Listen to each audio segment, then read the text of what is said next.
Laura here. I'm here to do a review of The Shadow Queen by C.J. Redwine. I really like this book. I gave this book like 3.5, 4 stars. It's a reimagining of Snow White and the Huntsman. So this book starts off with you meet a character named Lorelai and her little brother Leo, and they're a caretaker, and they're basically on the run from the evil queen Irina. And many, many years ago, Irina married Lorelai's father, and she's basically a witch. She's a mollusk, which is what witches are in this world, and she's basically been controlling them this entire time. And Lorelai, who also had these powers, was the only one immune. And when Lorelai tried to stop it, some bad stuff happened, and that led to the eventual death of her father, and they had to go on the run. Um, so this book starts out with her hoping to regain back her kingdom, and she's doing this long, drawn-out plot, but a couple of things happen that really escalate her plot. And she meets this guy named Cole, and Cole is a part of the elder species. And in this species, they basically can turn into dragons. So they have like their own heart, and then they have their dragon heart. And in his population, their society is being overrun by very, very magic trolls, and he has no recourse. And he has unfortunately been placed in the position where it's all his decision because his parents have been brutally murdered, and now he is on the king, like he's king. And he's not a super reliable person. He's been kicked out of school a lot of times, but this is his decision. So he makes the unfortunate choice to decide to go to Queen Irina for help. And after stuff happened, he meets Lorelai. He actually becomes the person that's hunting Lorelai. It's the only way that he can save his kingdom. Before, though, they had a meeting and it makes stuff awkward. But it's just a really, really unique story. No other fairy tale retellings that I recall when I read Snow White stuff really had magic at the heart of it. Some of them did, but this book was just really unique. How like there was so many different magics. Everyone had magic, and I love the magical world that was created. I thought it was really, really cool.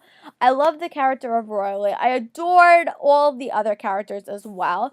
But it was a very, very fast-paced novel. And there was a lot of like magical connections that happened that I didn't expect reading it, but I really did enjoy it. The book was a little bit predictable at points, but I guess that's kind of hard to do when you're doing like a reimagining of something that everyone knows. And it was slow at some points, and I got like a little bit lost in the history just because they really had to come out and say it so you knew what was going on. I think I just got a little bit lost. Only reason I know now is I just listened to a podcast that was basically described the whole book and did a book review of it. So now that I listened to that, I think I finally know like what's going on. So if you like a reimagining of Snow White, I highly recommend this because it's so different. There's like a couple of different societies, and this book is actually like a standalone, but there's other books that are going to come out in the series that focus on different characters. So this was a Snow White retelling, and maybe there will be like a Cinderella retelling or something like that. Um, this is the first thing that I read by C.J. Redwine. I know she has the Angel Fire series, which I haven't read yet, but I've heard amazing things about.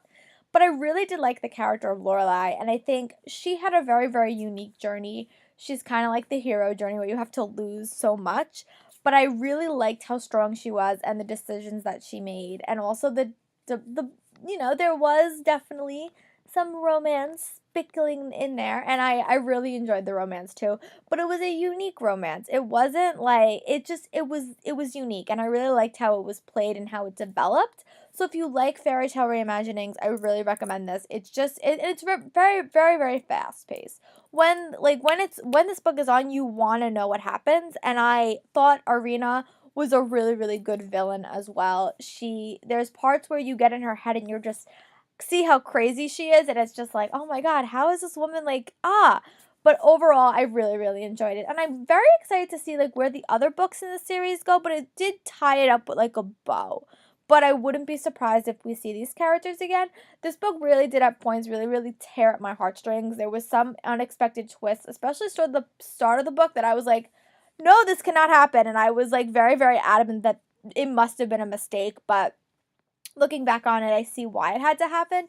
But bring your tissues, I will say that. There are a few scenes that is really, really a tearjerker.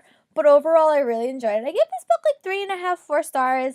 And I'm very excited to see where the rest of this series goes. If you guys have read other stuff by CJ Redwine, comment below. If you've read this, comment below. Let me know your thoughts. I also did a spoiler review on my blog.